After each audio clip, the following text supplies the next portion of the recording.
aware that since last 4.5 years, we are continuously organizing webinar on every Friday, 4 to 6, on topic relevant to the corporate world. And today's topic is also very important because the way we are using technology, the way we are talking about the digitalization of India, and the way the stock market and the capital market has adopted the technology, which is the highest in the country, then every technology development is directly connected with this security. And what system framework you have, that should also be there. Today we see the depository. You can understand the entire Indian market capitalization is in the demat form. And these depositories are managing these shares. Just think that if something happened to this their security system, then what will happen to the market? And this is not only depository, this is applicable to the all market intermediaries, market organization like stock exchange, like clearing corporation, they all are important. So that's why SEBI has come out this particular concept because the swift in technology advancement, protection of IT infrastructure and data has become the key concern for SEBI and its regulated entities. Since 2015, SEBI has issued various cybersecurity and cyber resilience framework to address cybersecurity risk and enhance cyber resilience of SEBI regulated entities, because that was a need and important issue which they realized. So earlier this was just a guidance, but now this is a need, and every system which is running on the digital mode or in the on the technological aspects, this system should be a part and parcel of the basic structure.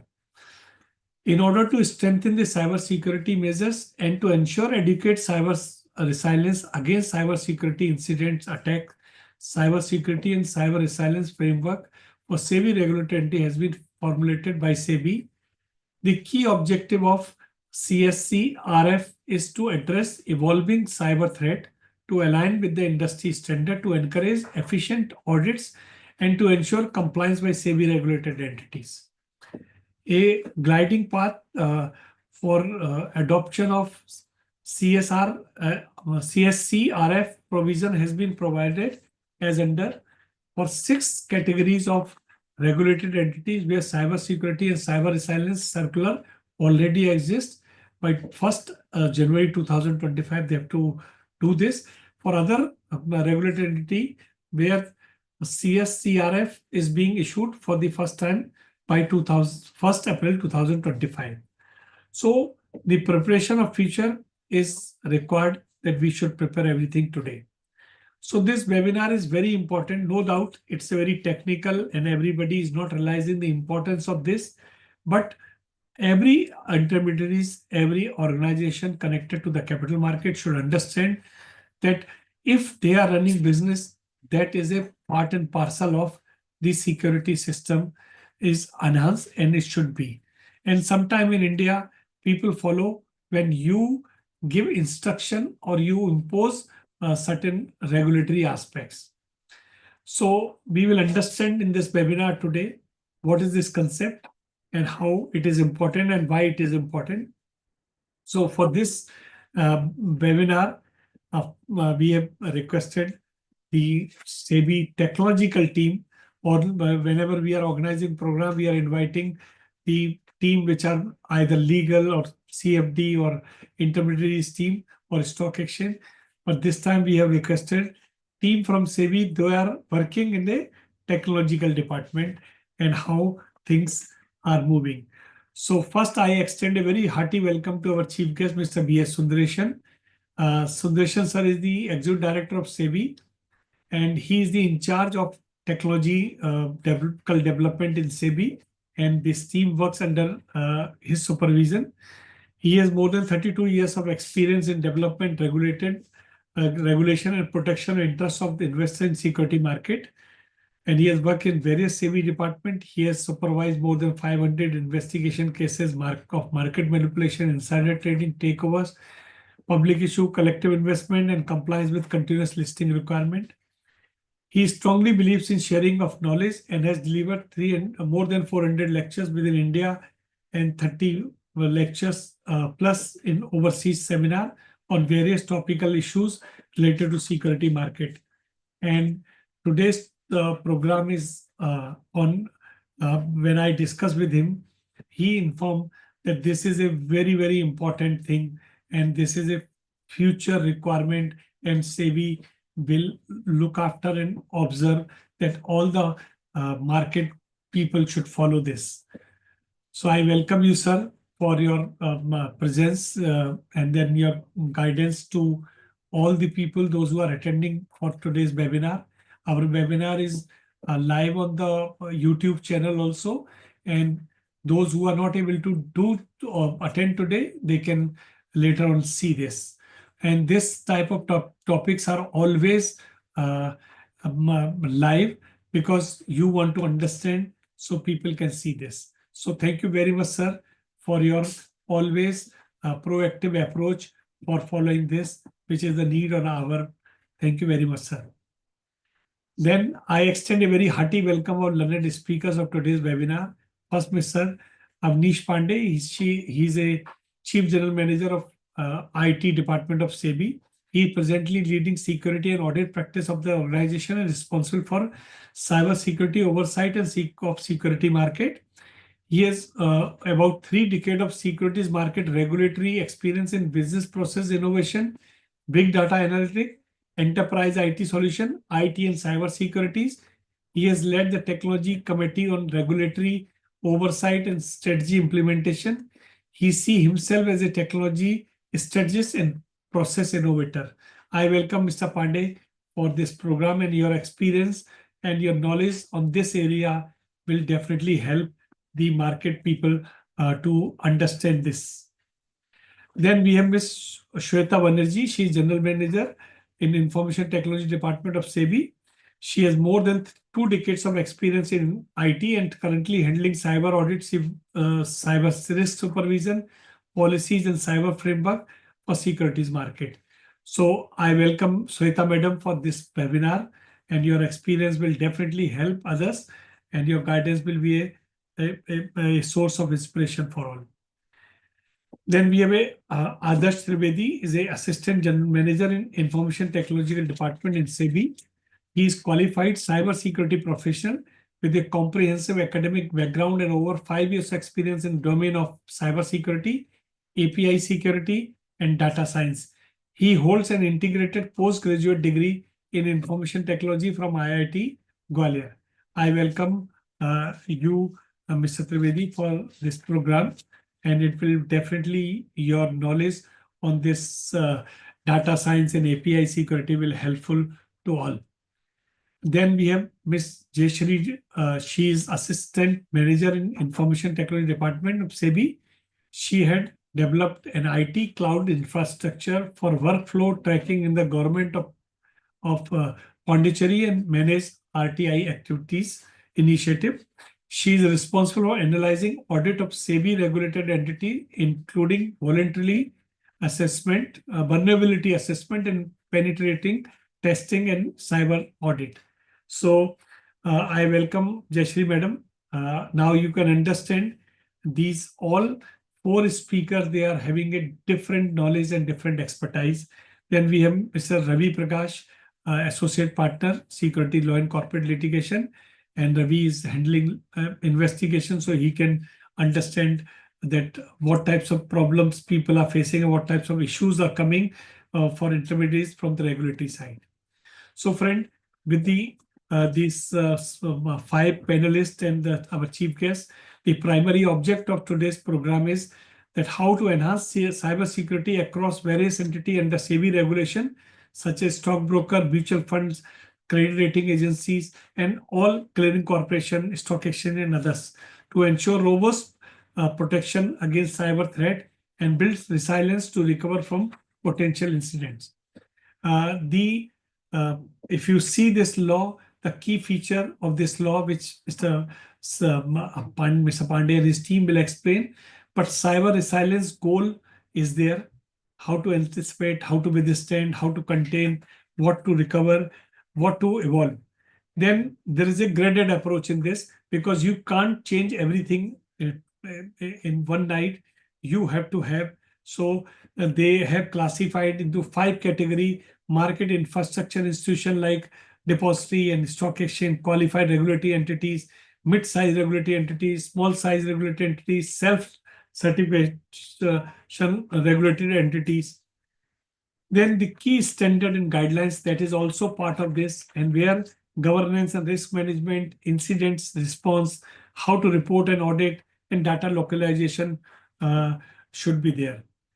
Mandatory audit and ISO certificate, that is also part of this, that how to take the continuous audit of this, and then take the ISO 27001 certification, which is globally recognized certificate, and which require information security management of regulatory regularly by third-party audit. Then market SOC, that is also Market Security Operations Center by NSC and BSC. They have started and they are managing this. So that is also a part. And the Cyber Capability Index, we have seen the Nifty BSC index. Now there is a new index which is coming, Cyber Capability Index, and that framework introduced that how the Cyber Capability Index to measure the entity's cybersecurity maturity, MIIs and qualified regulated entity will require to assess their cyber resilience using this index regularly, and their system are up to date, and what are the current practices. No doubt these things will definitely help, and you can judge where you stand. Friends, ultimate overall impact will be there, that it provide comprehensive roadmap for SEBI regulated entities, because sometimes you can't say that you have to do this. So from where I should start? So SEBI has given the graded point. They have told what you have to do, and that concept paper, that the paper which is now the law, is very important. So strengthening this resilience across India's financial market will definitely give a confidence to investor in the institutional investor, and that will provide a balance and meet robust cybersecurity with the operational capacity in different entities, particularly smaller one, which are always neglected these things. This circular represent critical steps towards addressing increasing cybersecurity threat in India's securities market by setting mandatory standard, introducing continuous monitoring, and enhancing strict audit and reporting protocol. SEBI aims to ensure that both large and small entities are better prepared to face the dynamic cyber threat landscape. So, friend, this all these things is a part of this circular, and today we will understand from the horse's mouth and the people, those who are doing, and what problems they are facing, will do. Before I request our chief guest to give our introduction, I just want to inform our next webinar, that is 194th webinar, is on enabling anchor pre-IPO invest in high growth potential companies on 25th October 2024. That is a next webinar's topic, and that we will discuss about various opportunity and various way to invest in high growth potential. I will request Sundaresan sir, please guide us. Thank you, Mr. Pawan, and the team corporate professionals for inviting me for this very interesting and deep topic of the period, because this is one area where SEBI has been spearheading to do a lot of cyber security related work, but the market participants have not given that type of importance to that. So I'm thankful to you for taking the initiative of organizing this webinar on this subject. As you rightly said, generally the topics are related to primary market, secondary market, and corporate governance. technology is not, within technology also, cybersecurity is not the one which is being widely spoken about. But today, what I find is that among all the risks which are difficult to navigate and difficult to assess and address, is basically the cyber risk. But the type of the preparedness we are having is somewhat what you call not up to the mark. That's what I would say, because when it happens, then we realize how much unprepared we were. So from that perspective, this seminar assumes a lot of significance, and my full cyber security team is there to take you in details. I will just basically cover about a few points on this. As we all navigate through an increasing digital world today, everything has become digital. Salt to software, water to wind, everything is being done through digital technology. But then the financial sector is no exception to that. In fact, the level of digital penetration in Indian financial sector is much higher or far ahead as compared to many developed countries. Today, the way in which we are doing the payment and settlement system, whether we are using technology for our in our day-to-day life, whether in the process of procuring something or whatever we do, the adoption of technology, more particularly the digital systems, are much higher than what it was even a decade back. Having said that, as you rightly said in your inaugural speech, since 2015, SEBI has been spearheading the awareness among the cyber threat and the the resilience we need to put in place to strengthen the cyber security measures. The only thing was that over a period of last 10 years, different point of time, different type of standards have been prescribed for different intermediaries. So there was and then certain regulated entities were also not covered in that sort of the then existing framework. And these frameworks were also put in place at different points of time over a period of time, taking into consideration the particular type of intermediary or the particular type of activity which the particular institution was carrying out. Therefore, there was a need, because we have traveled almost 10 years since 2015, that the cyber landscape has completely changed what it was 10 years back and what it is today. And therefore, we found that there were gaps in the existing system. And number two, certain regulated entities are not covered. And third, even those entities which are covered were not fully prepared to face the cyber risk. So since these type of deficiencies were found, there was a need felt that why not we bring a consolidated cyber security framework for the entire securities market. With this talk, almost a year back, the consultation started in the industry, and we had almost, of course, Mr. Avnish Pandey will know the exact number. We had more than 12 dozen meetings with the different types of market participants across the financial sector, and even with the other regulators, to understand what is the level of preparedness at the various levels, and what is the preparedness we have to prescribe, and what is the level at which we want to reach. These are all the very important aspects, because we may have a desire to reach somewhere, but are we ready for that as on today, or what is the right path we have to give? So taking into consideration whatever feedback we received, we put a consultation paper on that. Thereafter, we discussed with the industry standard forum, and then come out with a consolidated cyber security and cyber resilient framework in August 2024. This basically is not just a regulatory framework. It is actually a necessary evolution in response to the changing threat landscape and the rapid technological advancements that have characterized our financial sector, more particularly the securities market. Now, this CSCRF basically prescribes certain standards. Certain standards on basically dependent on two approaches. The one is, first we all know cyber security. The second one is cyber resilience. When we talk about cyber security, what we actually mean is that the type of governance we need to put in place so that we realize the importance of the cyber security. Then once the governance, what you call the protocols are in place, then we must know how to identify what is the probable threat. And once we know what is the probable threat, how to protect it.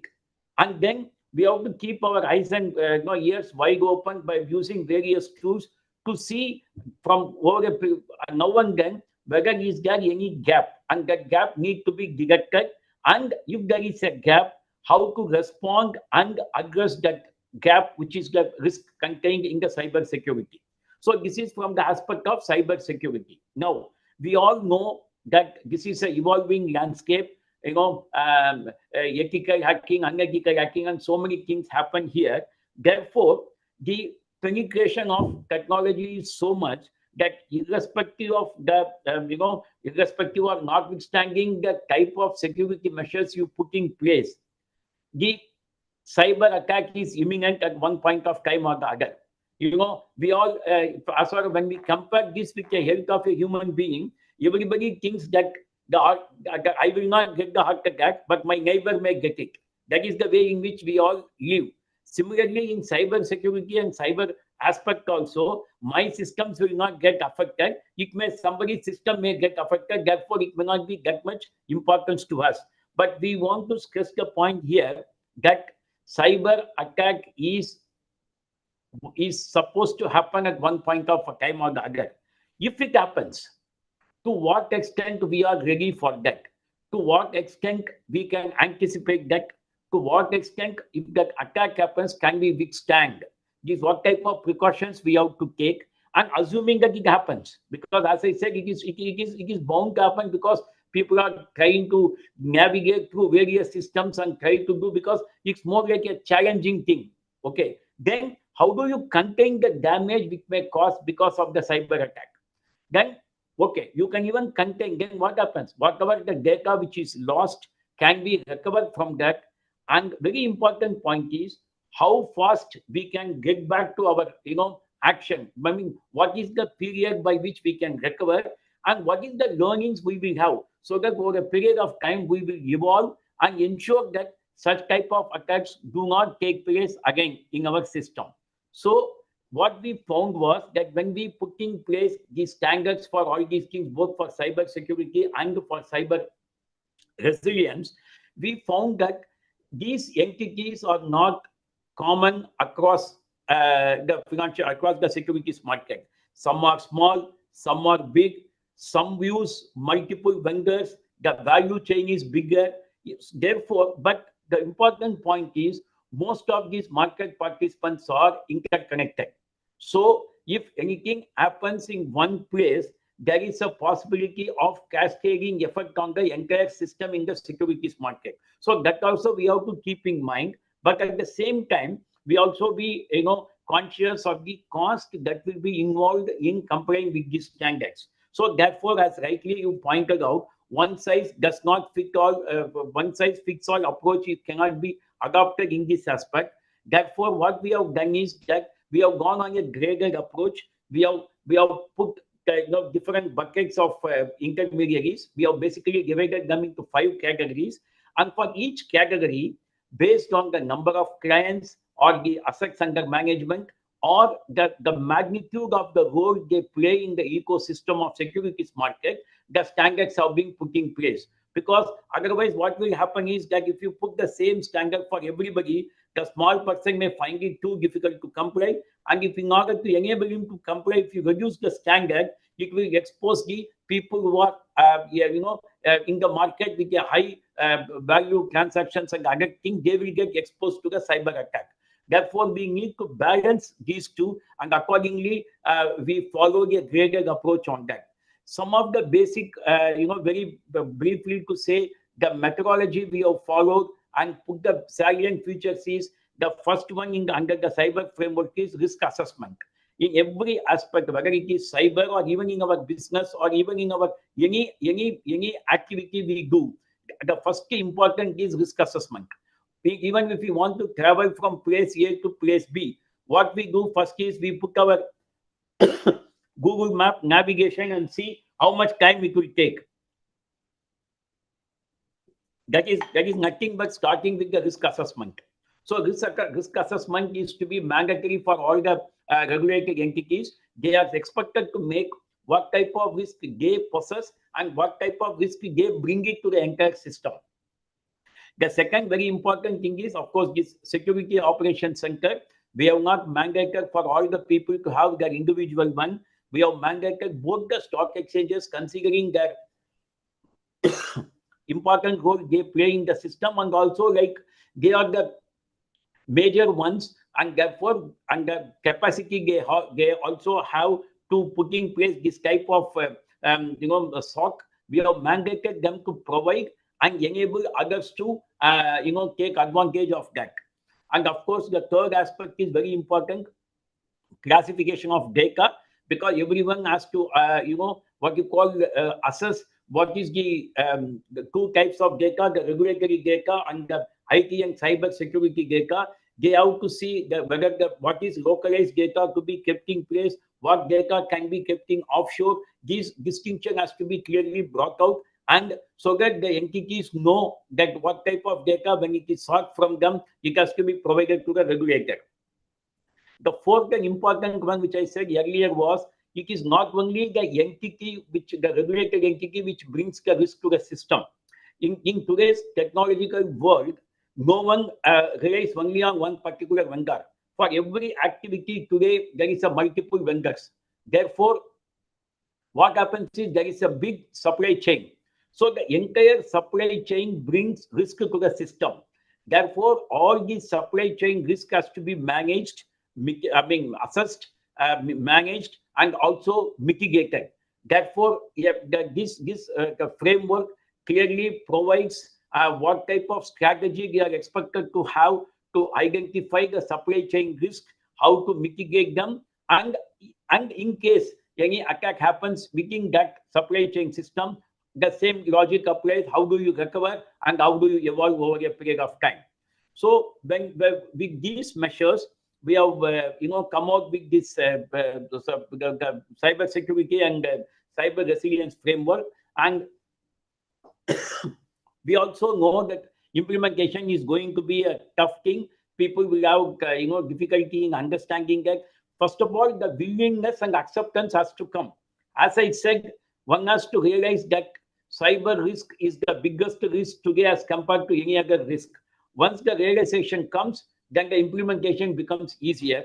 Therefore, we have given timelines like, for 6 categories which are considered to be very vital in the entire securities market. We have given them time up to December 31st, so it becomes effective for them from January 1, 2025.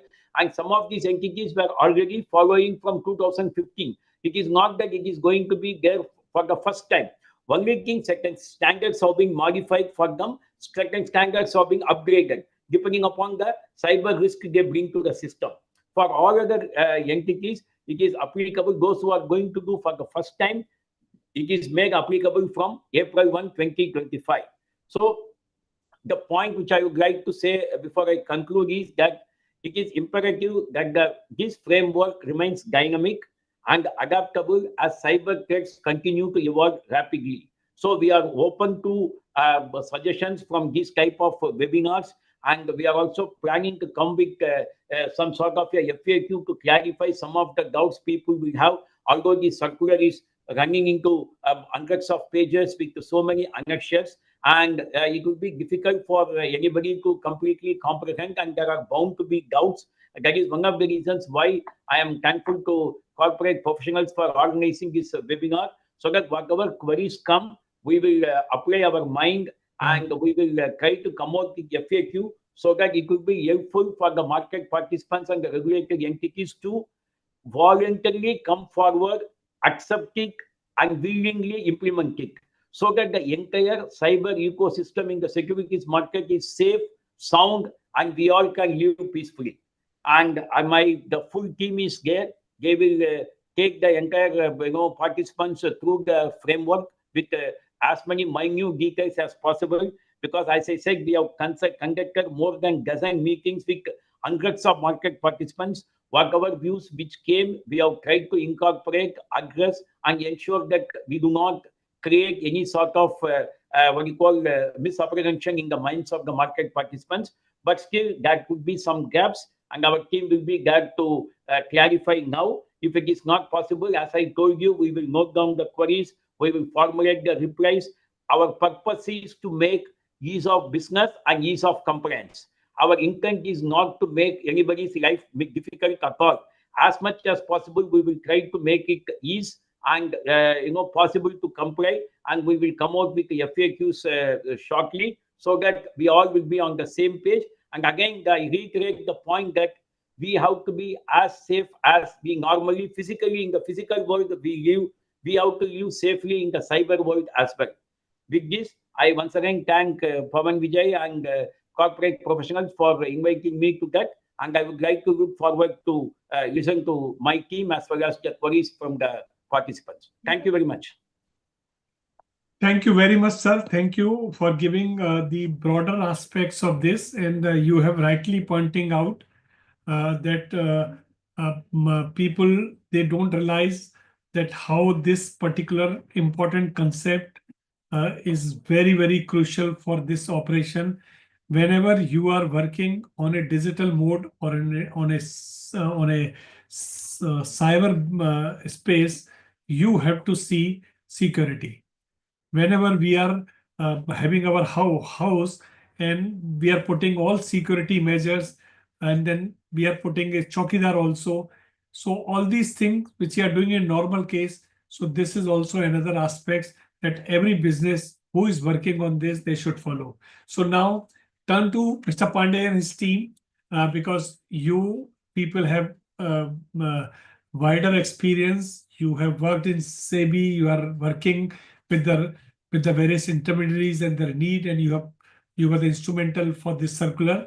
So I'll request Mr. Pandey that you take the lead and give us the detail of this particular concept. Good evening to all the participants. First of all, I would like to thank Mr. Pawan and corporate professionals for organizing this webinar. Firstly, it is very timely organized when people are kind of grappling to understand and find their way through this very elaborate framework.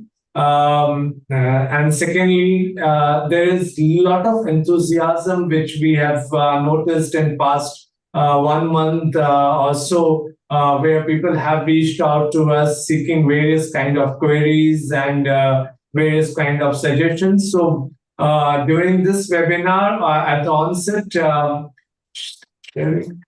we would like to give, so we will not be able to perhaps answer all the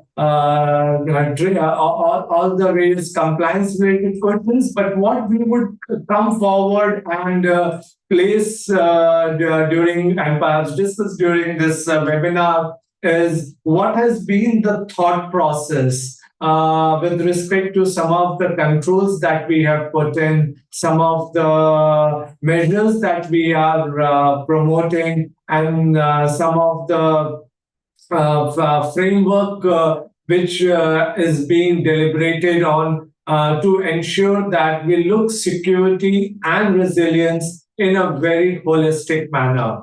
And as Mr. Sundaresan sir has said, that this has undergone an extensive deliberations by the entire ecosystem. So rightly, as I put, this is a co-created framework by the securities market participants, auditors, government, and the professionals therein. So, and it derives its richness from those deliberations. But coming to this entire framework, let me step back and give a perspective that what we are trying to tackle over here. Cybersecurity has been something which we all knew for a very, very long time. And somewhere way back in July 2015, when this is the first time SEBI came up with a cybersecurity and resilience framework. And since then, we had taken measures to periodically augment it and make it applicable to brokers and depository participants, and later to mutual funds and KRA. So we have been adding our regulated entities for a period of time onto the bandwagon of our cybersecurity measures. We had been coming up with various guidelines and measures that are to be taken, and advisories that we get from certain and NCIPC being made available to everybody. So the process was very much over there, but something somewhere changed. And first bigger measure happened when we ran into a COVID timing. And what basically changed at that point in time was that we were required to facilitate onboarding of our professionals who give the technological services and other services of the securities market to remotely connect.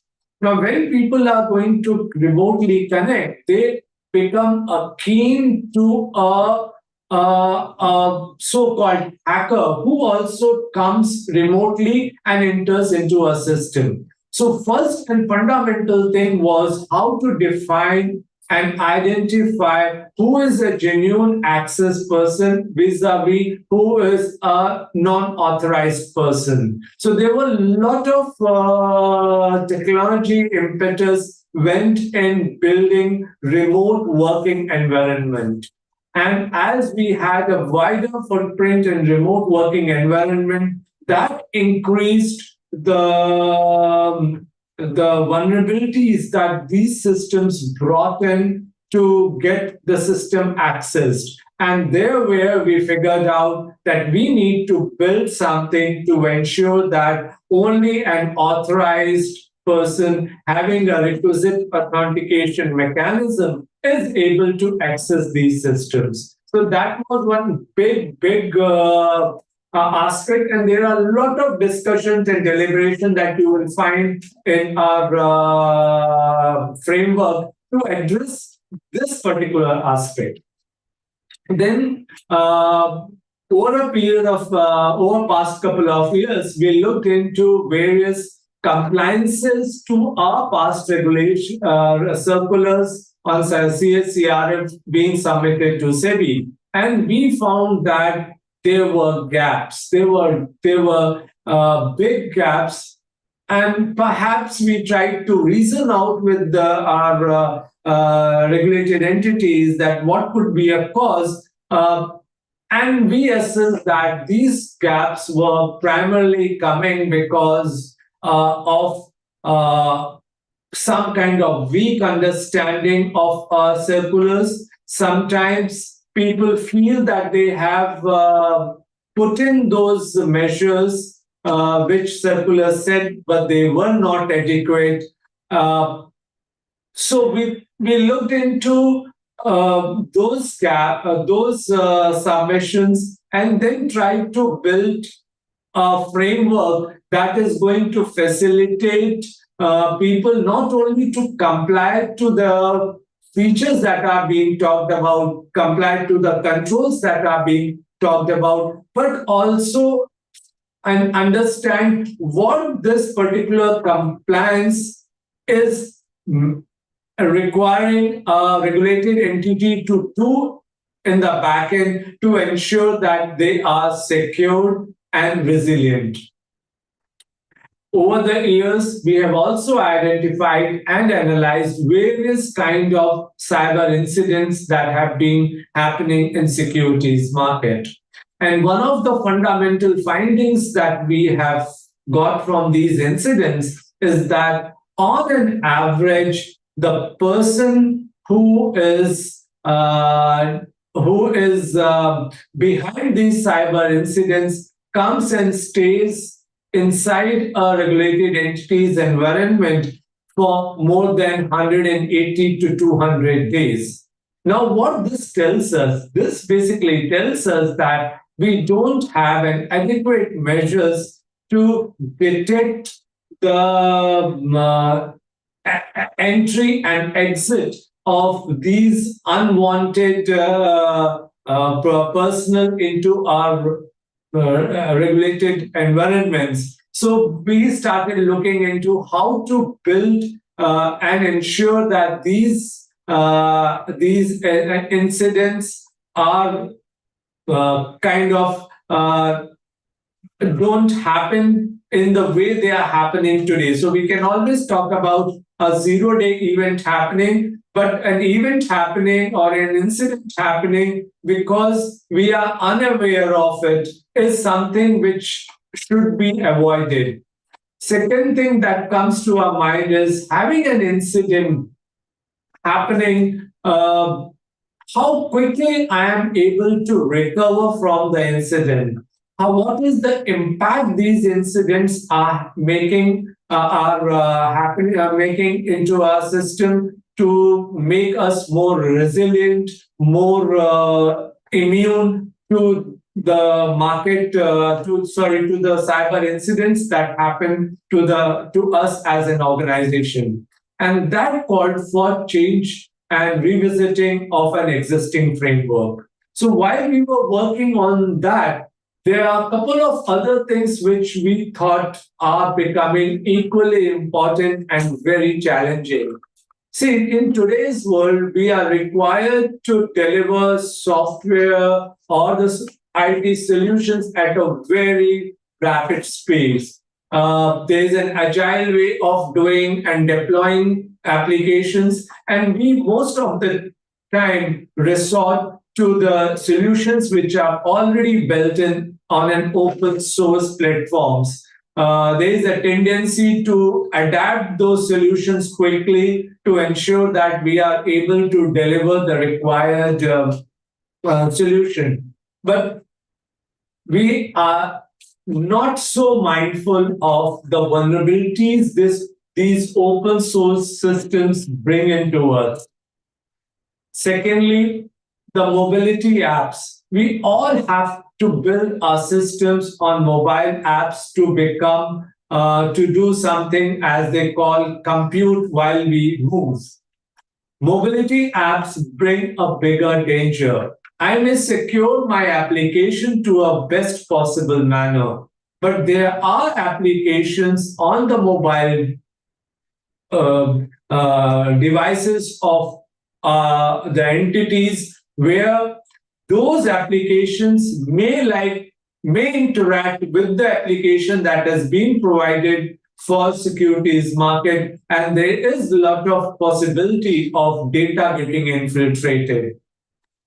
Third is the social media outreach. This is the simple and most fundamental thing where we reach out to the social media to publicize our products, get our new customers, and ensure that we have an accelerated business growth. But social media also poses a very big challenge in terms of socially engineered attacks, be it in terms of phishing emails, be it in terms of phishing attacks, be in terms of identity theft.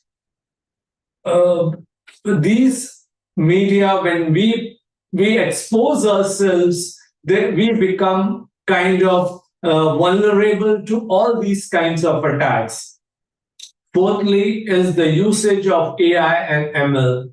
AI along with the chat GPT has been on rise, and it is something great that people are using it to ensure building their strategies, building their analytics, to do wonderful back of the paper assessment for their portfolios. But least we understand that if we are using an AI tool which is compromised, perhaps all this usage may be getting into the hands of unwanted or perhaps set of people who may compromise your own security.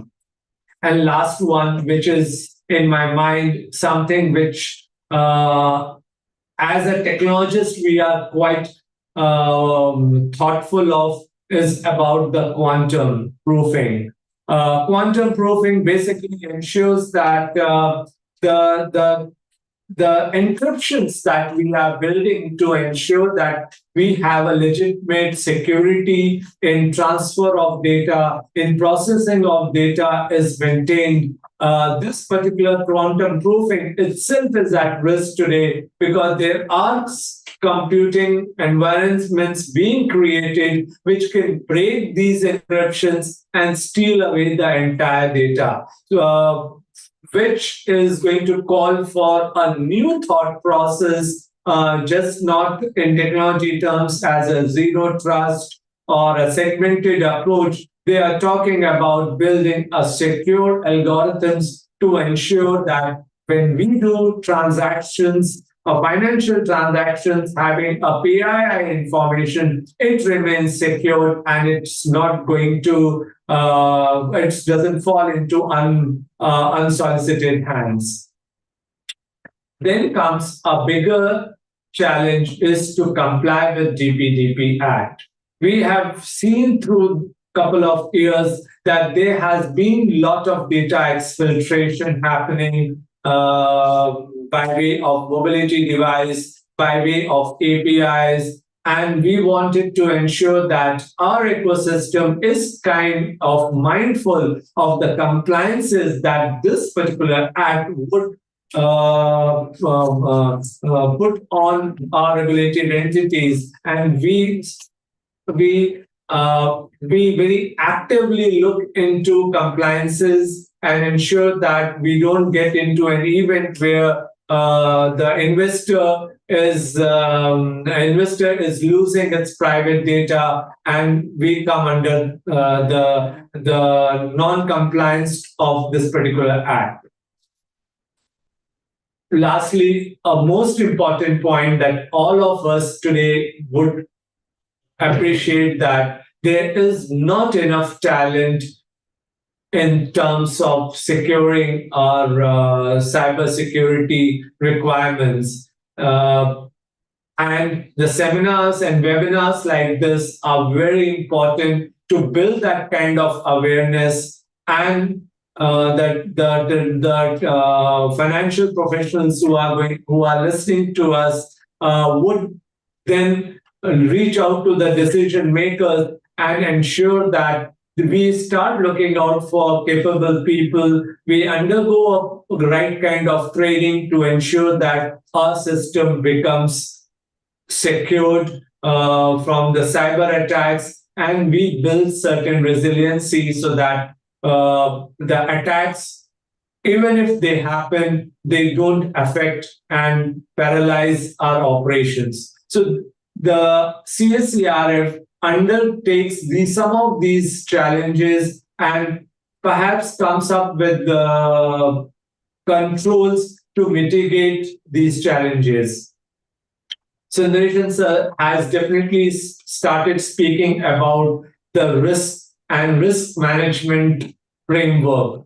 The biggest risk that all we feel is of FOMO, which is a next generation thing, meaning fear of missing out. So we are expanding ourselves. We are reaching to all the possible realms. We just want to be everywhere. Now, as we want to be everywhere and using all possible channels for our product distributions and customer acquisition, the biggest thing, as we say in cyber matter, we are increasing our attack surface. And as a first measure to control the cyber incident is to identify the attack surfaces and bring secure solutions to that. Change management, as I've already spoken about, change is something which we cannot stop. Change is bound to happen. SEBI is on an evolutionary path, and we are coming up with circulars on a periodic basis that requires changing the technology footprints.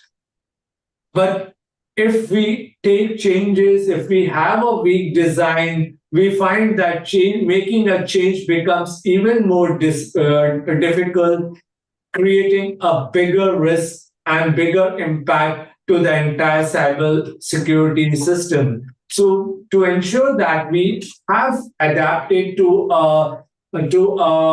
friction-free change management, perhaps what is required is to have a look into the design parameters of our systems and then scale it up in such a manner that whenever a change is to be done, it is a breeze rather than a disruption. People risk is a fundamental risk. We need to figure out and ensure that people who have access to our system are well identified, their access is very well controlled, and they are periodically monitored. Insider risk is one of the fundamental risks which we have seen in our system that leads to a major cyber incidents later. So people risk management and containment is very, very fundamental and should be addressed.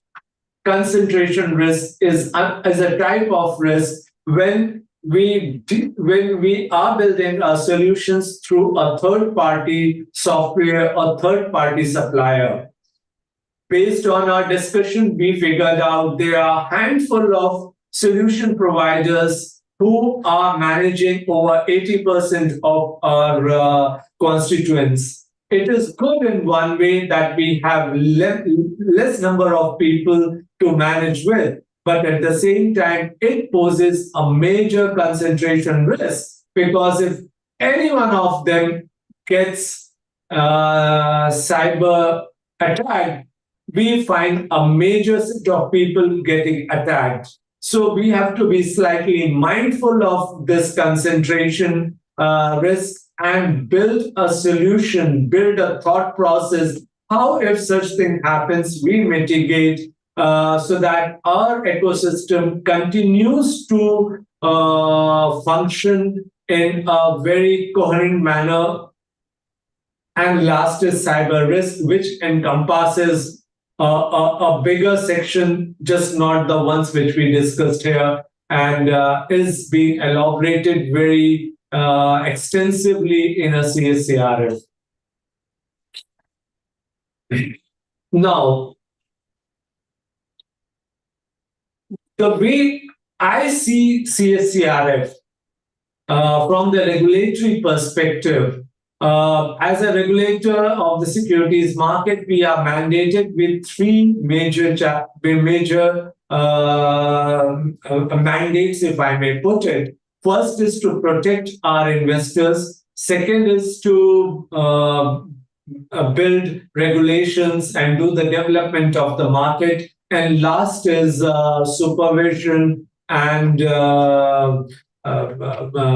monitoring of what activities go there in. So I would like to put the CSCRF in these three wide buckets to bring in some of the nuances that I feel from the regulatory perspective, it's very important. First, I would come up with a value proposition that this entire CSCRF brings to our investor. We are trying to ensure that our investors' information is kept confidential. There is a lot of measures that ensures the confidentiality of the information provided to us by our investors. We are ensuring that the system that we have implemented as a regulated entities is running the way it is intended to, and hence has an integrity as desired by the regulations. Thirdly is the availability to our investors for the system which has been built. And lastly, non-repudiation, which is very important because we don't want certain transactions to happen, which tomorrow a client or a RE says, it just didn't happen on my system. We want to build in a system through a secured process that a non-repudiation kind of a thing doesn't happen. To do this, there has been a biggest thrust to ensure that transactions happen through a two-factor authentication so that there is a fair amount of legitimacy ascribed to them. As we are going to grow in cyberspace or in IT space, the best way to connect to many people is through an API.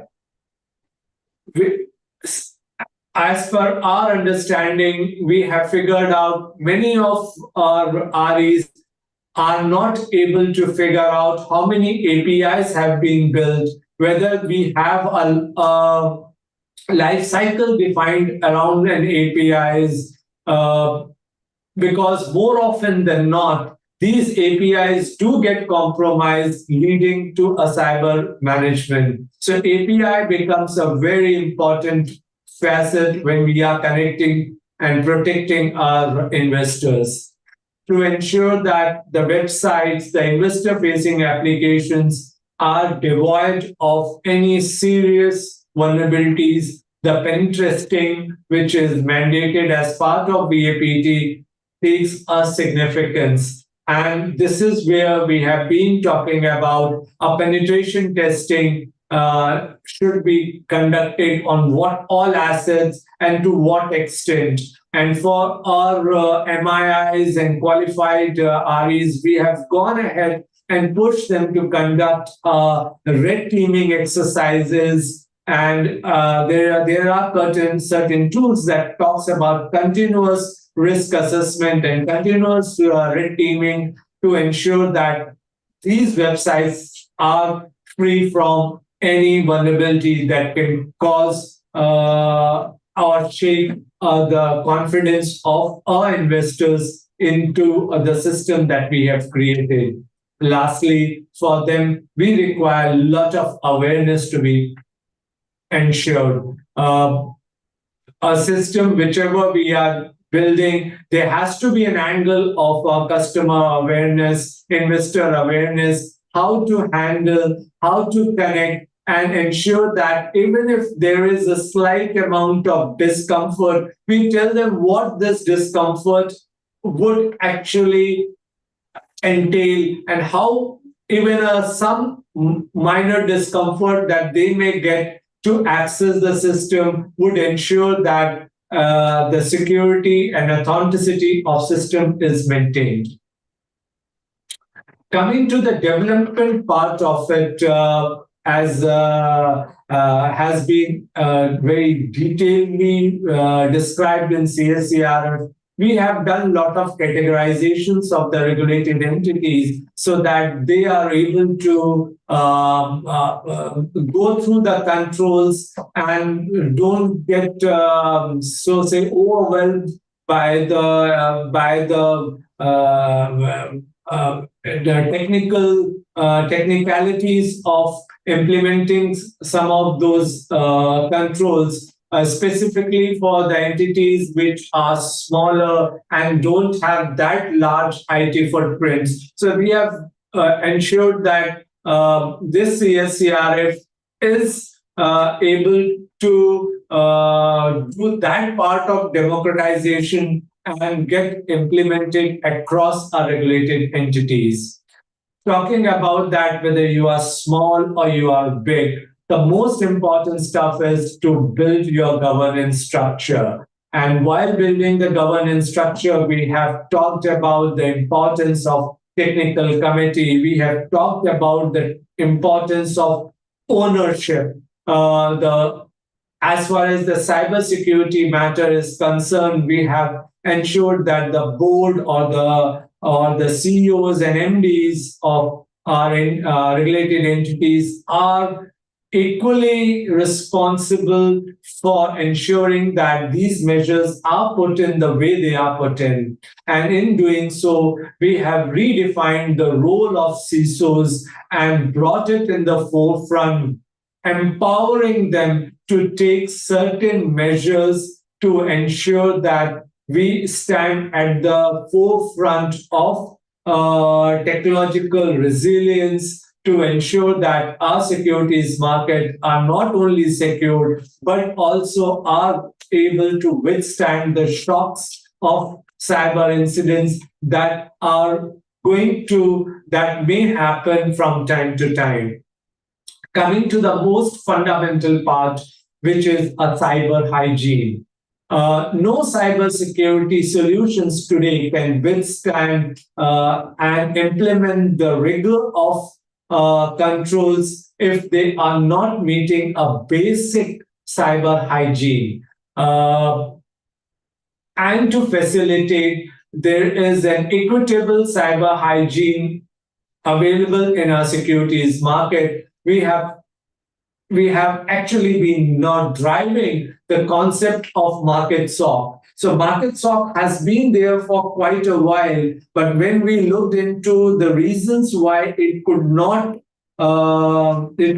be implemented the way we had thought about it, we found a couple of lacunas which we have tried to plug in and ensure that the market SOC, the way we want it to be implemented, gets implemented. We are in touch with both NSE and BSE on a very regular basis to ensure that these MIIs build this infrastructure of public good to ensure that the basic hygiene in terms of cybersecurity is implemented in our ecosystem.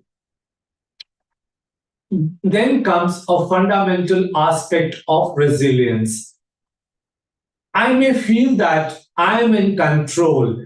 I feel that I can handle a cyber incident if one such happens. But how do I really know that whether I am able to respond? And to do that, there has been prescription on various kind of drills to check the resiliency competence of our regulated entities. And we have started building these resiliency drills, just not with the server infrastructure at these REs, but also towards the last mile, the endpoints which originates the transactions. So there has been a lot of controls to ensure these endpoints are also drilled along with the main infrastructure. Most of the drills that we have been doing are technological drills till date.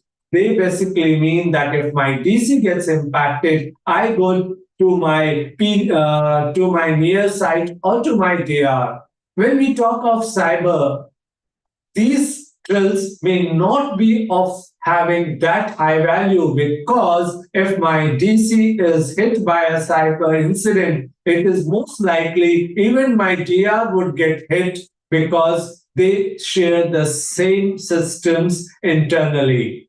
What is important then is to do attack isolation drills to ensure that if to simulate an attack and isolate it as quickly as possible and drill that aspect that if I am attacked, how quickly I'll be able to isolate that attack and resume my operations. As I speak to you, we have not prescribed any timelines to undertake this particular activity because we are not too sure how and what it should be the industry benchmark. Along with the industry, we will come out at some stage the attack isolation benchmark results that we expect industry to contribute, and we build a framework towards that. Third important drill is threat hunting. As I spoke a little while ago, the threats are already in our system in a passive manner. It is us to find out, hunt them based on various inputs that we get from certain and other information feeds to figure out if at all their presence in our system, and if it is, then we isolate them and close our system. So threat hunting becomes a very important drill in our mind to be taken on a regular basis. Coming up with the concentration risk, we looked into this aspect, and as part of our vendor engagement, we have built a framework where MIIs, that are exchanges and depositories, majorly to empanel these vendors. And while empaneling these vendors, that the tough conditions of securing those software is undertaken. In a very big deviation from our last circular, here the entire securing the vendor software, we have moved into our MIIs who need to undertake this activity to ensure that reasonably secured version of the software is available with the regulated entities. Tabletop exercises are becoming a norm where we expect our regulated entities to simulate various threats, engage with their technical team, engage with their decision makers, engage with their risk professionals, and do a tabletop exercise to simulate an incident and see how well the organizations are geared up. These tabletop exercises also facilitate to do a brainstorming within the regulated entities to strengthen the security posture of the organization. As a regulator, we had been doing tabletop exercises on a quarterly basis for both the technical teams and for the board members of our regulated entities. And the sense which we have got that these exercises have found an immense benefit to the technical people and to the board members who had been participating. We have taken a lot of industry initiatives along with NISM. NISM is now being, so some of the online delivery of these awareness programs have been initiated through NISM, and that particular engagement is expected to grow. Lastly, when it comes to ensure that the CSCRF is implemented just not in letter but in spirit, there are various measures that we would be undertaking to ensure that there is a greater amount of compliances, there is a greater amount of implementation of tools and techniques that are required to ensure our ecosystem is safe. And one of such measures is to ensure that and measure our entities have adequate level of cyber capability. Right now, we have started with our MIIs and QSPs to adopt these index. It's a very elaborate index. About 23 parameters are being talked about. How to measure. So we're going to start with a self-assessment, which we feel that and is mandated as part of the CSCRF, that it should be all automated. We don't want somebody to key in the data and give them a false sense of control. We want it to be all generated through the system so that we get a realistic picture over there. As we spoke about the importance of securities operation system in ensuring detect, prevent, feature of any cyber security norms, there has been a very clear laid out mechanism to ensure that the SOCs that have been implemented at our regulated entities or the market SOC which we intend to implement is of a certain standard, is doing the activities what it is required to do. So there has been a measure of SOC efficacy built into the framework, and we need to assess that on a periodical basis. Thirdly, to ensure that compliances are up to a particular standards, we have also done a standardizations of the formats which needs to be submitted. This would dispel any ambiguity that any of our REs would have when making a submission to us. 1, 2, these standardized formats, we intend to do an analytics on these formats to give us a greater insight on the efficacy of these audits which are being taken at the regulated entities. Having said that, and then encourage our entities to report gaps and vulnerabilities along with risk taking measures to ensure that there is a visibility, there is a continuous process to patch up these risks and be compliant. Incident reporting and resolution is facilitated through a portal, and I would request all the regulated entities to put in their incidents on these portals, because it helps us to, one, disseminate the required information to the ecosystem and make them aware of what's going around, but also are able to see and track the process of resolution.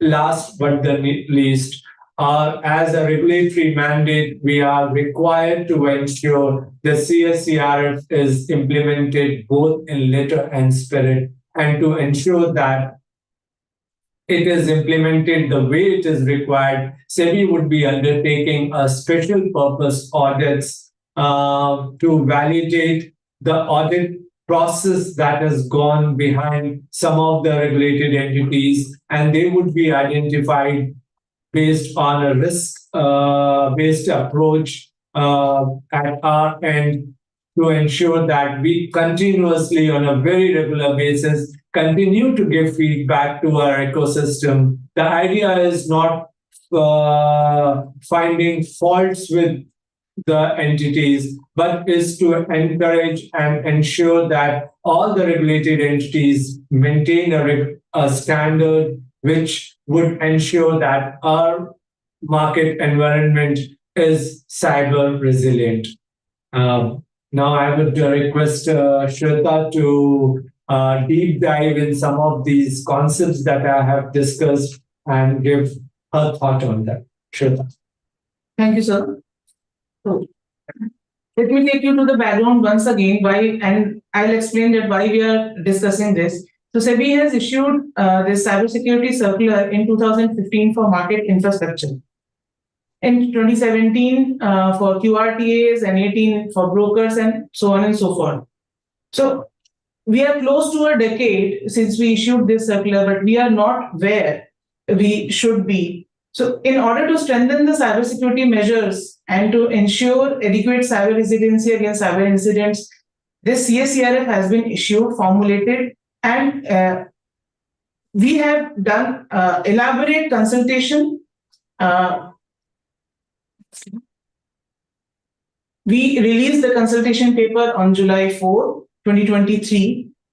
We asked for the public comment. We received many comments. We conducted meetings, workshops with the stakeholders, with MIIs, regulated entities, market associations, industry association, cloud service providers, auditors, And with their inputs and suggestions, we formulated the CSCRF. So as Sir has already said, that this CSCRF has been built in collaboration with the market participants. So we received 721 inputs from almost 45 plus organizations. And as per the reasonability, we have included that in the document itself. So document is based on cyber resiliency goals, which is anticipate, withstand, contain, recover, and evolve. This is adopted from certain cyber crisis management plan for countering cyber attacks and cyber terrorism. These goals have been mapped with NIST's cybersecurity functions, that is identify, protect, detect, respond, and recover. It covers, CSCRF covers 128 standards. These standards are the actual compliance areas where regulated entities have to submit their compliance. So CSCRF is divided into 4 parts. To achieve certain objective, we have formulated a standard. To implement those standards in their systems, REs can take guidance from the guidelines. Some of the guidelines are mandatory, which means that the standard has to be implemented as per the mandatory guidelines only. We have provided compliance formats, annexures, and references from where these guidelines or the standards has been incorporated. For the ease of compliance, it is required that REs should comply with all the applicable standards. There is an exemption list also for certain categories and all the mandatory guidelines which is mentioned in the document. CSCRF has taken an approach for not having a one-size-fits-all. We have taken a graded approach. So we have categorized our REs into 5 categories: market infrastructure institutions, qualified REs, mid-size REs, small-size REs, and self-certification REs.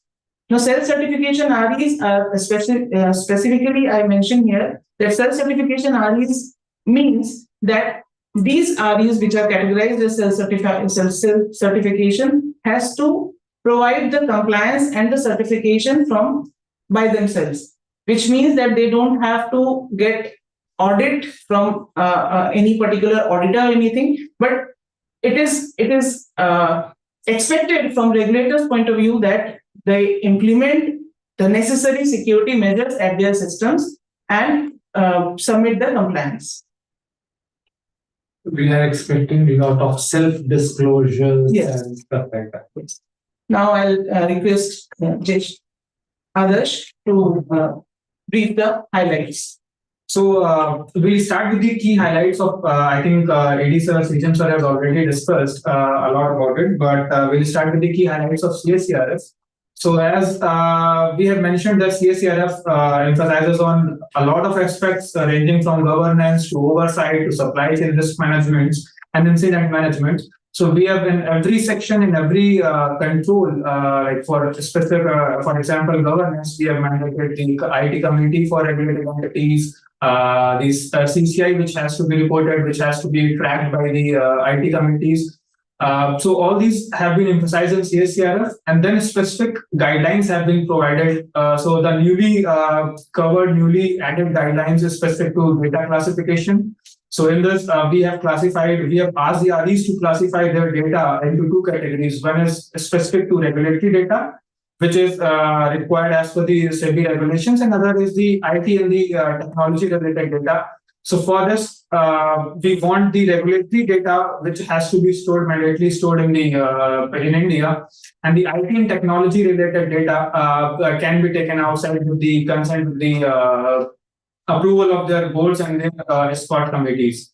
The next is the API Securities Operations Center. These are the major guidelines which have been provided.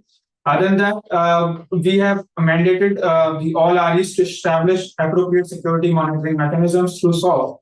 And CSCRF has given the flexibility to choose SOC models. We have given 3 options. Either the RE can set up their own SOC. The second is RE can choose a managed SOC from third-party service providers, or they can get onboarded to the market SOC, which have been specifically designed to onboard the small size REs to provide them the cyber resiliency capabilities at an affordable cost. The next, the reporting of compliance and streamlining the ease of compliance. We have added structured formats for reports and submissions. Next is the CCI. So the top two categories in CSCRF are the MIs and qualified REs. So to assess, because they are very instrumental in the securities market ecosystem, so we have devised a CCI for them to monitor and assess their cyber resilience on a periodic basis. So for MIs, it has been on a half-yearly basis and with a third-party auditor assessment. And for the qualified REs, it is on a yearly basis, and it is initially to begin with, it is on a self-assessment. So as we have already said, these market SOC and other guidelines. So we have with this categorization into the 5 categories of REs, the market SOC. So we have ensured that the small size REs are equipped with the adequate cybersecurity measures. Even they don't have the capabilities, so they can get onboarded to these solution providers with at an affordable cost and ensure the cyber resiliency. Now coming to, as already discussed in that overview, CSCRF overview diagram, so we have categorized our standards and guidelines into the 5 goals of cyber resiliency. The first is the anticipate, and in that anticipate, the function they covered is the governance. So now start with, we have mentioned that the cybersecurity risk management roles, responsibilities, authorities has to be established. So with this, we want CSCRF intends to say that every individual in the organization understands their roles to foster the accountability and responsibility. Now, next coming up the cybersecurity policy and cyber resiliency policy. So this states that there has to be a proper planning with the contextual organizational context of the RE. Next is the stakeholder engagement, because now REs has engagement with the other third-party service providers, so that has to be incorporated into the cybersecurity and cyber resilience policy. Next is the involvement and the continuous improvement, which has to be also covered in that cybersecurity policy. And to ensure that the top management, the boards, partners, and proprietors are aware of what is going in this domain, in the cybersecurity in the organization, we have ensured that this has to be approved. And there has to be a regular review by the board on the continuous steps that has to be taken with respect to the cybersecurity. Now, the CCI, we have already said that MIs and qualified RE shall conduct this third-party assessment and the self-assessment to assess their cyber resilience. The one new thing which has been added in the CSCRF is the reporting of the CISO. So earlier, the CISO used to report to some CXO CROs. Now we have mandated that CISO has to report directly to the MD and CEO of the RE. So we shall ensure that the top management is aware of what exactly going in the cybersecurity domain, what improvements we are doing, what exactly where we stand against the cyber adversities, and what steps we are taking, what aim we have to achieve in the next 1 year and the next few years. Next is the in the anticipate cyber resilience goal itself is the identify section. In this, we have mentioned that the asset inventory is become very crucial, because doing the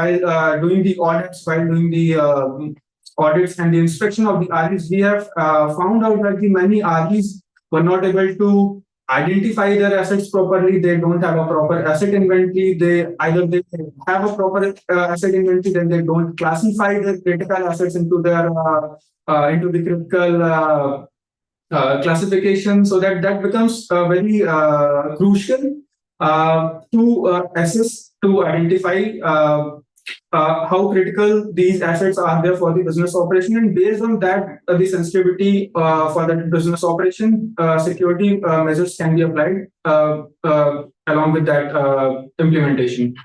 And the next is the as we have mandated on the asset inventory thing, we have mandated that no shadow IT asset shall be present, and there has to be a asset inventory tool which can be we should be aware which the newly onboarded asset has to be covered into that asset inventory tool to get discovery to asset discovery. The next is the risk assessment of the IT environment of the organization, because in the cyber space we are focusing very much on this risk assessment. So we have clearly given guidelines how to do the risk assessment. So if you especially go to the guidelines section on I think page 86, it is there. We have clearly defined the steps such as the identification, such as the next is the classification and determination of the risk. Next is the determination of the mitigation measures and how you eradicate and how you evolve with respect to the risk assessment. And next, after the risk assessment comes the risk management. So risk management has become the part of governance. Now the CISO responsibility, CISO role has come into an important picture. And the risk management has to be properly done on a periodic basis. So we have clearly laid down the periodicity for the risk assessment and management. And third, next to fourth is the third-party service. So as we have already discussed that now many third-party service providers are working along with the REs, but many times we have seen that REs delegate the responsibilities, delegate the accountability if any unfortunate incident has happened to those third-party REs, and they get escaped by that route. So for that, we have clearly specified that REs shall be solely accountable for any aspects, for any and all aspects related to the third-party service provider, and maintain the confidentiality, integrity, availability, and non-reputation. Accordingly, we have said that the RE shall be responsible and accountable for any violation of the same for the standards and guidelines which have been mandated in the CSCRF. Next is the protection under the protection head. We have laid down many policies, but these are the brief ones which I want to highlight, such as the strong log retention policy. So this log retention policy is in line with the certain directions which state that the 2 years of user access logs has to be kept. So we have, because 2 years of user access log can become a heavy task, can become an arduous task to comply with. So we have given the flexibility so that RE has to keep the 6 months log in the online format, and the rest can be kept in the archival format, which has to be made available as and when required by the regulator or any other forensic auditor, and if anything unfortunate happens. Next is the password policy, because there are many critical assets along with the implemented in the RE, so there has to be a strict password policy, this much of characters, these many different alphabets, numerics, and all those things. The password expiry, account access failure policies has been defined, and as CSCRF has mandated that these have to be documented and implemented by the REs. Next, the VAPT. We have, I think, already talked about the importance of VAPT to detect the vulnerabilities into the IT environment of the REs and the critical systems and infrastructure components. So VAPT has been mandated on a periodic basis, and along with that, we have given strict timelines to close that vulnerabilities, and again, the revalidation audit of that has to be done, and the final report has to be submitted to SEBI or the specific regulator. So, of course, for brokers, it has to be exchanges in a time-bound manner. So this has ensured that it keeps the REs, it keeps the organization on its toes to manage the vulnerabilities and keep always up against the vulnerabilities. Further, as we have talked about the internet-facing systems, so these are the I will say first entry doors for the any backdoors, any malicious things. So we have mandated that these internet-facing systems has to be mandatory with the multi-factor authentication implemented, so that any unauthorized access can be prevented. Next is the mobile application security and the API security. As in the last 10 years, everything like from trading to investing to everything, we are doing through our phones. So mobile application security has become crucial. And we have incorporated this OWASP mobile application security verification standard, which are globally recognized to develop mobile application. So that has to be incorporated while developing the application. Further, the API security, because every communication in the backend is happening through the API. So proper authentication and authorization mechanisms such as throttling, such as rate limiting has been properly defined and clearly laid out in the CSCRF, so that REs can take a decision based on their IT environment to suit their organizational context, so that they can have these mechanisms implemented in their IT environment. Next is the detect. So suppose we have covered this on a honest-based framework. So after the governance, after the identify, after the protect thing function, suppose if an incident happens, so how do we detect it? So for that, the SOC becomes the first authority. So we have mandated, I think, all REs to establish security mechanisms, and as I already said, the flexibility to choose the model has been provided, so that the small REs, the small size REs, and the self-certification REs also can get onboarded to market SOC and get the proper logs and alerts to monitor their security events and timely detection if there is any anomalous activities. And for in the SOC operation itself, so we have also added a very newly concept to measure the functional efficacy of the SOC. So there are various SOC functioning in the market. Many REs have set up their own SOC. Various third-party service providers are providing SOC services. But how effective is the SOC? How timely the alert has been generated? How many false positive or how many true positive are being generated? Whether there is a timely detection or even the closure of the alerts. So for that, we have formulated a method, a quantifiable method to measure the functional efficacy of SOC. It is, I think, N mentioned in the CSCRF, and we have mandated that REs which have set up their own SOC or the third-party SOC, they have to submit their functional efficacy SOC report compliance on a periodic basis. It is half-yearly basis for the own SOC and third-party SOC, and the market SOC, the NSE and BSE will submit on a yearly basis. Next in this is the cybersecurity function is the respond. So after the detection and after the detection comes the respond. For this, we have CSCRF has mandated to formulate a cyber crisis management plan, which shall incorporate the comprehensive incident response management and the respective SOPs. So we have also given the incident management plan, a template guide for the recovery. We have also given the SOP for handling cybersecurity incidents, how to classify the incidents into various categories, whether it is a low severity, whether it is a high severity, whether it is a critical severity incident, how to go ahead with it, how to analyze whether to go with the forensic audit or not, whether to take it to their board or not, whether to revalidate the closure of the incident or not. We have also in the recovery section, we have also given a recovery plan template for the timely restoration of the systems affected by the cyber incidents.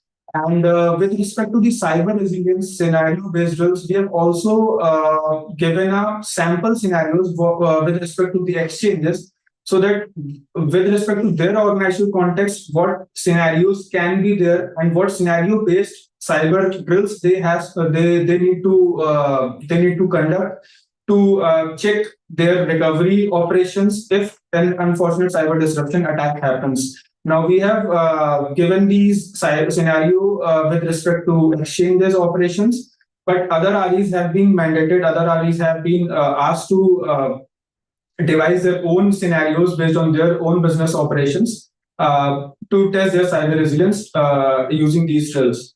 Next is the evolve. With respect to evolve, I think this cyberspace is ever evolving, and we have mandated the controls which needs to be followed to evolve the cyber resilience to tackle the identified vulnerabilities. We have mandated the CART, continuous automated red teaming, for the MIIs and qualified, through which they can detect their open vulnerabilities, evolve continuously to reduce their attack surfaces, and which the lessons learned has to be incorporated into the cybersecurity and cyber resiliency strategy, so that they can improve on a periodic basis. Next, I will ask Jashvi to continue from. I would like to take you through some of the key highlights of our CSCRF and how we have addressed those. So one was that, as we have discussed extensively, the CSCRF proposes a graded approach, and we have categorized our regulated entities into 5 categories. This categorization has been done based on the span of operations they are doing, the thresholds like the number of clients they are having, the trade volume, and their assets under management, and various other related criteria we have considered for this classification. The next is the timelines for compliance to the CSCRF. So we have provided a glided path so that our REs are able to adopt to the new standards and concepts. For the REs for whom the cybersecurity and cyber resilience circular was already existing, the timeline is from January 2025. For all the other entities where CSCRF has been made applicable for the first time, the timeline is April 1st, 2025. The next point is regarding data classification and localization. So as we have discussed, the CSCRF classifies data into 2 broad categories. One is the regulatory data and other is the IT and cybersecurity data. The regulatory data will comprise of the data that an RE is doing, the critical activities of the REs. The IT and cybersecurity related data will be the logs and metadata pertaining to the IT activities. This IT and cybersecurity data will not contain any sensitive data, and neither it will lead to generation of any regulatory data. Next, coming to the STQC audits, the CSCRF has defined scope and audits that are required to be conducted through STQC authorized labs.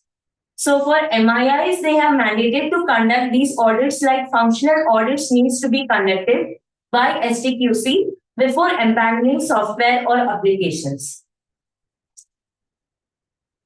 There are few enablements that has been done through the CSCRF. One is the market SOC. Like we have discussed, we have mandated NSE, BSE to take up the market SOC, and options have been given to our depositories to set up market SOC, so that it will enable small size and self-certification REs to take up cybersecurity solutions through our exchanges. So small size and self-certification REs have been mandated to onboard themselves on market SOC so that they receive the security operations center functionality. Another area is we have provided auditors checklist and guidelines. So we have provided checklist for VAPT, we have provided checklist for cyber audits, so that it enables to promote uniformity, and it helps the auditors to check appropriately, and compliance is also achieved. Another area is cyber capability index. So we have a broad 23 parameter index, which will help the MIIs and the qualified REs to assess their cyber resilience through this index. This index also provides different levels of scorings, and the parameters also have their corresponding weightages through which we can effectively quantify the cyber capability index. Another area is the functional efficacy of SOC. So functional efficacy of SOC also we have given in depth, covering 5 broad domains, like the coverage of assets, the SOC operations, the key personnel deployed in SOC, SOC governance, and SOC enhancements.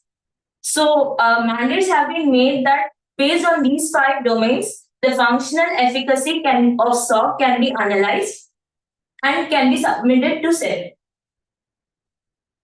Also in CSCRF, we have mandated that we have to include at least 1 external independent personnel, so in their respective IT committees.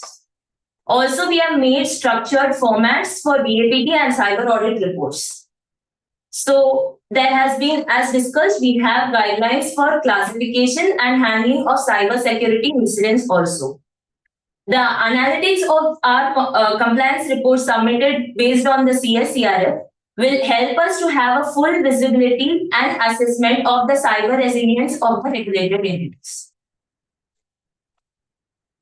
Thank you. Okay. So I think, thank you, Mr. Pandey. Your team has given the entire 360 degree of this particular cyber security and cyber resilience framework. And each and every point which are there, you have explained. Now I will just see that there are some few questions are there. And before this, I will just take a few minutes. Ravi is here. Ravi, can you just tell, as a practitioner, when you do investigation cases, what SEBI is asking, whether their framework is not there? Can you just take 5 minutes and tell us? Yes, in fact, there is nothing more to add to the structure and what the entire scheme of the CSCRF that has been very well explained by the team at SEBI. What I would like to draw attention to, which has in a broad way already been covered, but these specific instances, take for example the issues of front running. They always have some or the other sort of cybersecurity breach element involved. Insider trading, where information leakages are there, people do utilize not only external. So having a healthy cybersecurity ecosystem is not only important for external safeguards, but also from internal espionage and hazards that are posed in this digital and complex environment. Co-location appears to me as one of the instances which may reflect on the need of cybersecurity in the modern day times. And I was just going through the frameworks and formats that are included with this circular and the kind of consolidation done by SEBI. That is really commendable. And no doubt, while the entire digital ecosystem is changing, I also see that the circular is flexible to even accommodate these changes. Primarily, the concern of cybersecurity in securities market is that with our initial experience as a regulator, and I say this for SEBI, they drove the entire ecosystem towards being digital. Now it is fairly digitalized. Everything has its own pros and cons. This is the biggest risk that the market is and the participants are fraught with. And therefore, this was important to bring and expand to all category of intermediaries who are dealing in the markets, because they invariably, directly or indirectly, deal with either protecting how the market functions in as mentioned by the speakers who spoke before me about the entire working of the market, and in many cases acting as interface with investors. In one of the cases that I did not long back in past, the issue was pertinent. The issue was dual. One was of insider trading and another was front running. And I could see that if cybersecurity measures were appropriate, those infractions would have not happened. And the damages that were otherwise suffered would not have been suffered. So this is no doubt a very important step and an arduous task pulled off by SEBI by way of consolidating all the developments since 2015 and laying the foundation for what we will see as the future of cybersecurity in the Indian securities market. That's all from my side, sir. I do not think I can add or subtract from what Mr. Pandey said or Sundaresan sir has said or his team has spoken on the circular. Thank you, Ravi. Thank you very much. Mr. Pandey, now we have received some few questions. One question which is just now we received. They are saying CSCRF for 19 types of regulatory entities, even with categorization, is very broad brush. As an example, small AIF and large AIF may be a small number of employees and 0365 or Google Cloud, none or few cloud services, mostly static website, but the expense onus is very high to implement. Please consider simplifying regulation for such RE. Small AIF will exit business and now new ones will not enter. This is some comment. It's not, I'm not agreeing on this point, but the point is, I'm just summarize his point that a small AIF and the people have a very few numbers and their business model is small. They have to spend more money. What is your view? So yeah, it's a business call today we are making. In highly IT-driven ecosystem that we have, if we are going to embrace IT, we have to be well aware of the risk that is coming along with that. And if we are not going to have a solution to mitigate that risk, perhaps the business that an entity is trying to build itself would not be sustainable. This is what the fundamentals are. Now, having said that, from the regulatory perspective, we want smaller entities to be present there, thrive, and at the same time to ensure that the customer data, the customer information that they have is well protected, and to ensure that there is a market stock. We would like, and I would encourage these smaller entities and the ones which the nomenclature sounds more like a self-certification entities to onboard themselves on these market stock platform, where the cost which we expect should not be so onerous as to dent their profit margins. But yes, risk mitigation always comes with a cost, and that should be treated as cost of doing business in this ecosystem. Okay. Hi, sir. Thanks for arranging the excellent and insightful seminar session. I have a quick question. What is the procedure for an Indian cybersecurity provider, a startup, to become part of BSE NSE market SOC deployment to empower and co-provide the solution to REs? Somebody is asking the business model that if he is providing this service, how he can be part of BSE NSE security provider. So they should just reach out to the CISOs of BSE and NSE, and they would be more than happy to engage with them, evaluate their solution, and if it is giving value to our ecosystem, we encourage such entrepreneurs to come and provide a cost-effective solution to our regulated entities. Okay.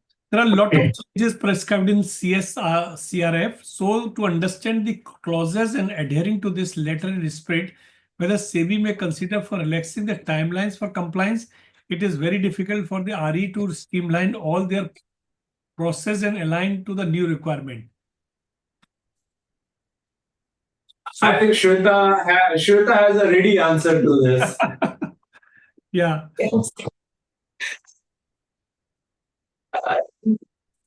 The CSCRF is approved by board, and we have these timelines are deliberated, discussed, and finally decided by the board. And as of now, it is not possible to. Sufficient 6 months time, you can do it. So I think this. And whenever SEBI or any regulatory body is coming, any deadline, everybody asks more time. So Well, Pawan, the way I will put it, so something which is being deliberated and thought through. See, in cyber world, all the timelines are as of yesterday. Okay. Even 6 months is too long a time when you are looking at the cyber threat. Yeah. What we are expecting is to people to start their cyber installations, identify where the gaps are there. Because the biggest problem that somebody would face is to set up a governance process, a risk measurement process. And that's what has been very clearly articulated by Mr. Sundaresan, that fundamental thing is to happen is somebody has to sit and start computing the cyber risk. And the more efficiently a cyber risk is computed, they would find that these timelines were actually not aggressive. They were like already happening, and people have to adhere to them. Okay. This RE shall strive to build an automated tool and suitable dashboard, preferably integrated with a log aggregator for submitting CCI compliance. Can you please elaborate on the tool and how that can be built to provide the CCI compliance? For this, I think in CCI, we have given the 23 parameters. And in all those 23 parameters, we have given what implementation evidence we need to verify the compliance, we need to verify to give the full marks to the RE, and what evidence, what is the formula to calculate the score. So what we wanted from the RE is the normal dashboard, which can show us the evidence, which can show us the compliance to each of the parameter, and then the final computed score. I think in the last annexure K, we have given the various scores categories, whether it is 91 to 100, whether it is 81 to 90, to assess their resilience, and we have given that category from excellent to good to decent, something like that. So that dashboard for the regulators' visibility and for the RE's visibility also to assess the resilience. That is what is the intention. Okay.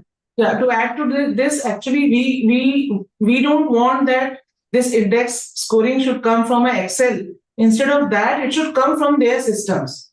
So the scoring for the VAPT should come directly from the report.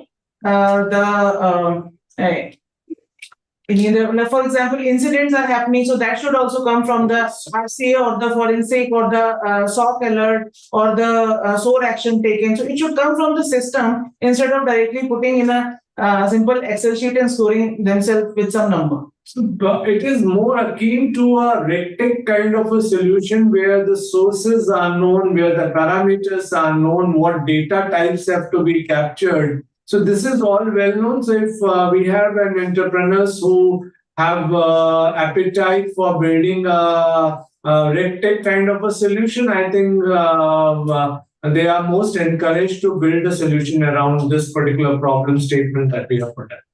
Okay. What is the role of other stakeholders in CSCRF implementation?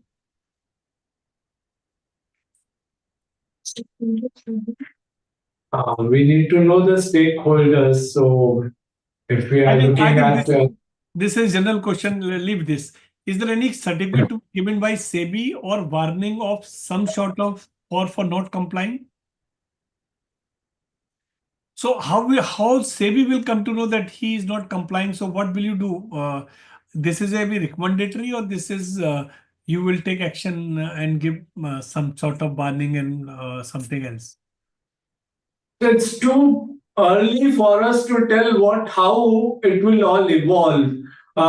See, the rule of thumb when it comes to regulatory thing is how people are recording their risk, how they are responding, and how transparent they are in doing their submissions to the various cyber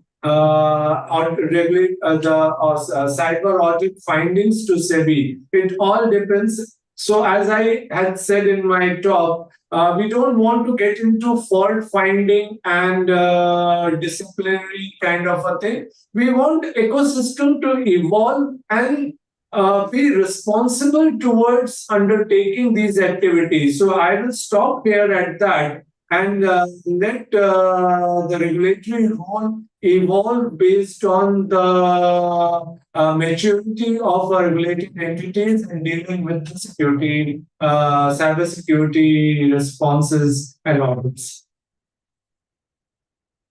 Sundaresan sir is there. Sir, I just want to ask this question that this need, no doubt, I'm just, there's a very different type of question. No doubt, whenever you are doing work on digital or cyber area, you require security. That is a normal point. But do you think why SEBI has come out with a detailed one? They are realizing any issue has happened or anything. If they are not doing this, it will create a big havoc in the market, something like this. So SEBI has come out the detailed one in implementing with legal backing.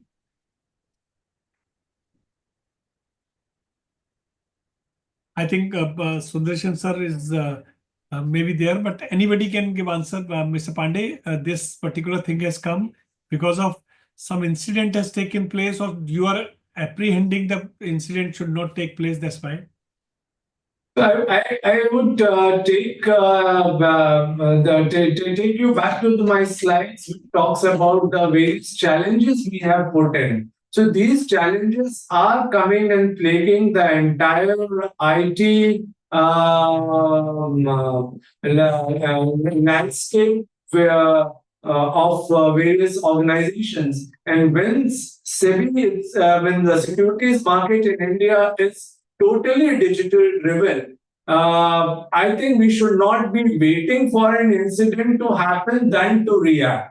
It is to anticipate that what kind of problems are plaguing the digital infrastructure and build a suitable solution to ensure that we have well protected towards that. Mr. Sundaresan is there, so he will. It's part of our resilience. Now, not much to add. What Avnish Pandey said, the same thing. See, as I said at the beginning, we have put certain standards starting from 2015. And those standards were meant for only certain regulated entities, not for all. But over a period of time, there were too many regulated entities which have come up, and there is a lot of dependency of one over the other. We just can't say that security market has only, the stock exchanges, depositories and clearing corporation and brokers and DPs. There are so many other, regulated entities who are intertwined.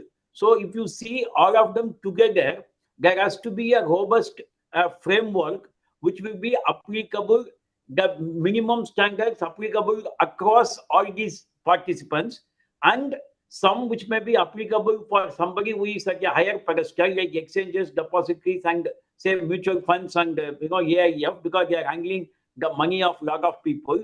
Similarly, if there is a broker who is only doing proprietary trading, he does not basically have any client details or anything. So there are set of people, for example, investment advisor or a research analyst. So if you compare these people, their standards are low. So it is definitely a need to bring uniformity, standardization across regulated entities, and at the same time keeping in mind their respective roles in the ecosystem. So that is why this is a comprehensive framework which we have brought for the entire securities market.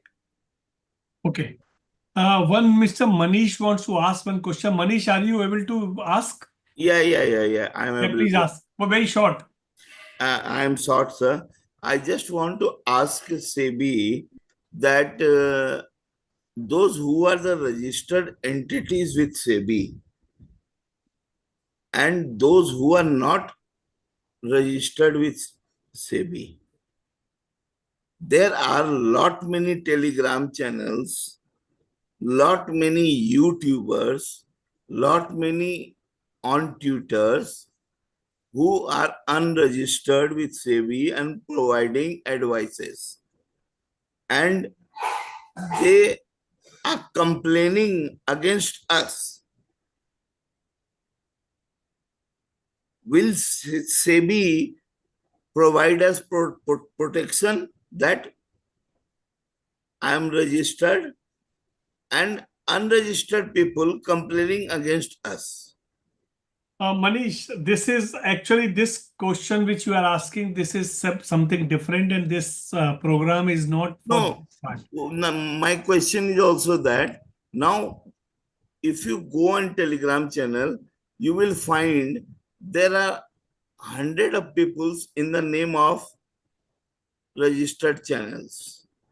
Like on TV, the people are coming. Anuj Singhal or Anil Singhvi and this and that. And they are claiming money. This is also a cyber crime.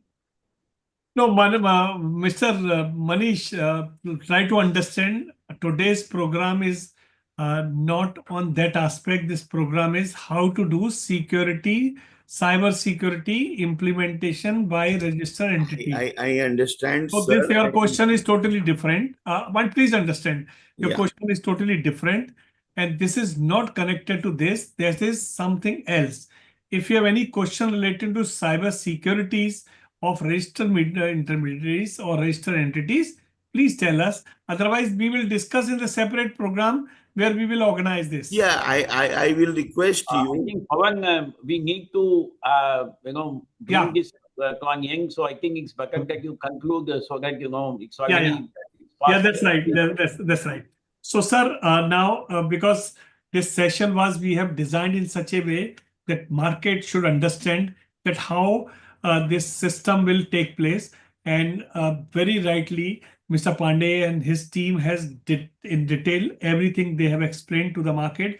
And the most interesting part is that index which you are talking about, that cybersecurity index, and the report I read this, and then cyber capability index, market SOC, mandatory audit, ISO certificate.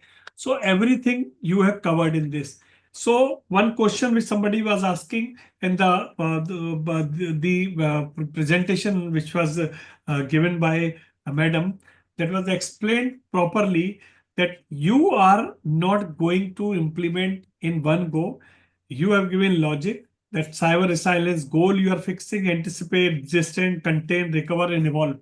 So this is a well thought circular which has come. No doubt it's a very bulky, but and simultaneously it is not a cup of tea of everybody. But now everyone should realize that if you are doing business, then you have to have the cyber security cyber experts in your domain. Before closing this session, we have a ritual to just ask last 20 seconds from each participant about the topic and about the message you want to give to the market. So I will start with Ravi. Can you just say something? And then I will start. Then I'll ask Jayashree. Jayashree, you can say what this topic which we have covered. What message you want to give to the market? The framework is very comprehensive. The market needs to understand why certain controls has been put up to them and comply to the controls in spirit, as well as appropriate compliance needs to be established by the regulated entities. Okay. Adarsh. So, Adit, as Rishi mentioned, the CSCRF is comprehensive as well as evolving in nature. So, as the cyber threat landscape will change, CSCRF will also evolve. So, I just want to deliver the message that the Arish should adapt, Arish should embrace the CSCRF to wholeheartedly, and let their cyber resilience put in place against the cyber adversities. Okay. Sweta, madam. To add to Jayashree and others' point, I just want to say that no business today runs without IT systems. And without cybersecurity and cyber resilience, you cannot remain relevant in the market. So obviously, this is very important for your own benefit. Okay, Pandey sir. I would just like to say that please don't get overwhelmed with 207-page document with some 128 controls. The most important part is just maintain the cyber hygiene, which comes from basic common sense kind of an IT implementation. Please adapt to the simple standards, and you would find that you are well protected and resilient. Okay. Okay, last word of Sundaresan sir. So, Sir, SEBI is a receptive regulator. We are open for any misapprehension. Still, people have, please compile queries even after the program, so that maybe after a month we can have one more session only on question answers. By that time, we will also might have got queries from the market people. We are also correcting all of them. So, in case people are still having any doubts, they can send the queries to you, which you normally do. And then, as I said, we will come with the FAQ. The idea is we want all of us to travel in cyberspace in a safe manner. That is the purpose of this. And we don't want to put any extra pressure or any extra burden or obligation on anybody, because in the ecosystem, we all are interconnected. So if anywhere anything happens, it will have the impact on the entire system. It is our responsibility to protect the entire securities market from the cyber hygiene. And therefore, this framework is framed from that aspect. If you have still any apprehensions, please come. We are there to clarify so that we can travel together comfortably. okay, okay. Thank you very much, sir. Thank you, Sundaresan sir, for devoting the time for this program and helping us to structure. Thank you, Mr. Pandey. Thank you, Shweta Madam. Thank you, Adarsh. Thank you, Jashri. And thanks, Ravi, for participating in a very interesting and the new innovative topics which is there. And the most important thing which is a pleasant, we see that how SEBI is not only regulating the market, but they are regulating the process and helping us. It's not only regulation, because today they are suggesting what you should do. So regulation will come later on. So this is the right approach of any regulator, that first I should build the road and then you run. And after that, when you are running, then I will put the checks and balances. So with these things, a detailed discussion has taken place. This webinar is available on the YouTube. So any intermediaries or any market participant wants to see this, they can go. With this, thank you very much to all, and thanks my all participants, those who have come and attended this program. Just a last message. Our next webinar 194 is enabling anchor and pre-IPO investment. Invest in high growth potential company on 25th October 2024. With this, I take leave and thank you very much, everyone. Bye.